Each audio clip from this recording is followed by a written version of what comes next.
नागपुरात लॉटरी आणि गेम पार्लरच्या नावाखाली सुरू असलेल्या कथित कॅसिनो जुगारावर नंदनवन पोलिसांनी मोठी कारवाई केली आहे. हसनबाग चौकातील कब्रस्तानाजवळ पोलिसांनी छापा टाकत 6 जणांना ताब्यात घेतले असून 2 लाख रुपयांहून अधिक किमतीचा मुद्देमाल जप्त केला आहे. नंदनवन पोलिसांनी कॅसिनो मशीनद्वारे जुगार खेळणाऱ्या विरोधात मोठी कारवाई केली आहे. दिनांक 9 ऑगस्ट 2026 रोजी रात्री 11:30 ते 12:30 वाजण्याच्या दरम्यान नंदनवन पोलिसांच्या पथकातील अधिकारी आणि अंमलदार पोलीस ठाणे हद्दीत पेट्रोलिंग करत असताना त्यांना हसनबाग चौक आणि कब्रस्तानजवळील लॉटरी व गेम पार्लर येथे मशीनद्वारे जुगार खेळला जात असल्याची खात्रीशीर माहिती मिळाली. या माहितीच्या आधारे पोलिसांनी पंचासमक्ष छापा टाकला.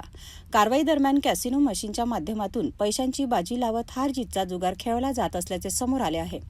पोलिसांनी या कारवाईत 6 आरोपींना ताब्यात घेतले. त्यांच्याकडून रोख 3,360 रुपये, 2 संगणक, 7 कॅसिनो मशीन आणि इतर साहित्य असा एकूण 2,96,000 रुपयाचा मुद्देमाल जप्त करण्यात आला आहे. पोलिसांनी अधिक चौकशी केली असता आरोपी दुकानदार मालक अभिषेक नावाच्या इसमाच्या मदतीने नमूद कॅसिनो जुगार खेळवत असल्याचे सांगितले.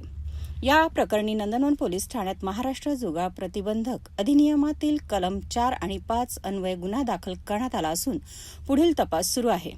ही कारवाई पोलीस उपआयुक्त रश्मिता राव आणि सहाय्यक पोलीस आयुक्त रोशन पंडित यांच्या मार्गदर्शनाखाली करण्यात आली असून वरिष्ठ पोलीस निरीक्षक कैलास देशमाने, सपोनी उमाकांत राठोड, पोउपनी संतोषकुमार राठोड आणि पोलीस कर्मचाऱ्यांनी कारवाईत सहभाग घेतला.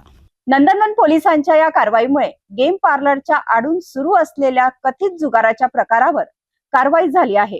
या प्रकरणातील दुकान मालक अभिषेक यांचा शोध घेण्यासह पुढील तपास पोलिसांकडून सुरू आहे.